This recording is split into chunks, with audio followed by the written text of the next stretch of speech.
Hello, কেমন আছো তোমরা সবাই? আশা করছি এই বিয়েবাড়ির মরশুমে সবাই ভীষণ ভালো আছো। আমরাও কিন্তু সাজুগুজু করে চললাম আমাদের ভাগ্নির আইবুড়ো ভাতে।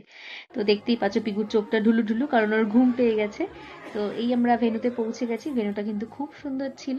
আর আজ না মৈনাক যেতে পারেনি। তো ওর অফিস ছিল। আর এখানে পিকুর মুডটা অফ, ওর ঘুম পেয়েছে। আর এরপরেই দেখাবো আমাদের ভাগ্নিকে। আজকে বিয়ের কোণে ভীষণ মিষ্টি লাগছে ওকে দেখতে। ও কিন্তু কখনো আমি ওকে দেখিনি এত হেভি সাজে। তো আজ কিন্তু খুব মিষ্টি লাগছিল। আর দেখো আমাদের জন্য এইটুকুই ভিডিও করতে পেরেছি কারণ ও খুব বায়না করছিল। আমরা তারপর লাঞ্চ করতে চলে গেছিলাম। লাঞ্চ তো তারপর এই যে দেখো লাঞ্চ করার আগে আমরা কিছু বেশ ফটো তুলে নিয়েছিলাম আর এখানে ওকে অনেক কষ্টে আমরা হাসিয়েছি। তারপর কিছু ছবি টবি তুলে তারপর লাঞ্চ করতে গেছিলাম। লাঞ্চ করতে গিয়ে ঘুম তো পেয়েছিল, সঙ্গে যেটা আসল বায়না, সেখানে ভেন্যুতে হয়তো আগের দিন কোনো বার্থডে ছিল, তার কিছু বেলুন ছিল। আর সেই বেলুনগুলো অনেক ওপরে ছিল। ওর ওই বেলুন দেখে বায়না হচ্ছিল যে ও বেলুন নেবে।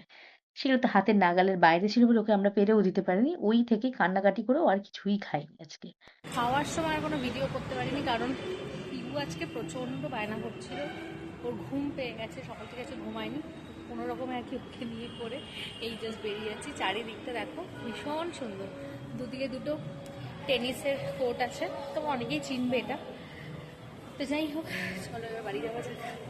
হাঁপিয়ে গেছে ওকে নিয়ে যুদ্ধ করে। মৈনাক আসেনি, এত সমস্যার মধ্যে পড়েছি না, মানে মৈনাক ছাড়া খুব অসুবিধাই হয়। কিরে পিগু, ওখানে ভাল লাগছিল না? কি হয়েছিল তোমার? এরকম বিধ্বস্ত কেন তুমি? শার্ট খুলে যাচ্ছে গাত থেকে, এরকম বিধ্বস্ত কেন বাবা? ফুল প্যান্ট হাফ প্যান্ট বানিয়ে ফেলেছো। কি হয়েছে তোমার বিয়ে বাড়িতে গিয়ে? দেখি তুমি আজকে একটা নতুন জিন্সের প্যান্ট পরেছো, দেখিয়েছো সবাইকে? হ্যাঁ, নতুন জিন্সের প্যান্ট পরেছো, দেখি মুখটা দেখি। পিগু ভীষণই বিধ্বস্ত।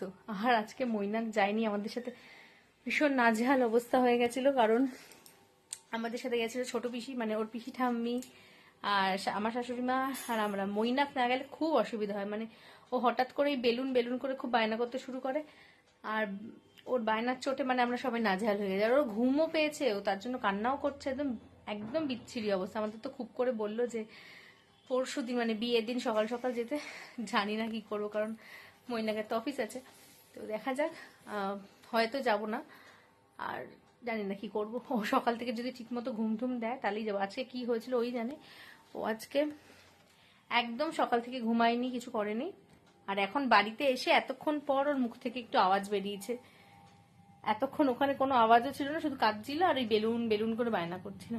যাই হোক, ফ্রেশ করি ওকে, আমি নিজেও ফ্রেশ ফ্রেশ হয়ে ওকে ঘুম পাড়াই। আজকের ব্লগটা এই পর্যন্তই, দেখা হচ্ছে আবার আগামী একটা ব্লগে। তো টাটা। বলবেন মুখে হাত কেন? হ্যাঁ, দেখো তো মামু আর মিমিরা আজকে আমাদের ড্রেসটা কেমন হয়েছে। উঠে দাঁড়াও তো বাবা, একটু উঠে দাঁড়াও তো, উঠে দাঁড়াও, উঠে দাঁড়াও, দাঁড়াও দাঁড়াও, একটু দেখাই তোমাকে। দেখো তো কেমন হয়েছে, কেমন লাগছে আমাকে? জিজ্ঞাসা করো তো কেমন লাগছে মিমিরা আমাকে, কেমন লাগছে? টাটা করে দাও, আচ্ছা টাটা করে দাও। ওই তো হাত একটু নড়ছে, ভালো লাগছে না? একটা ফ্লাইং দিয়ে দাও তো তাড়াতাড়ি। ওরে বাবা রে, ফ্লাইং দিয়েই লজ্জা। তো চলো টাটা, ঘুম পেয়ে গেছে, চলো।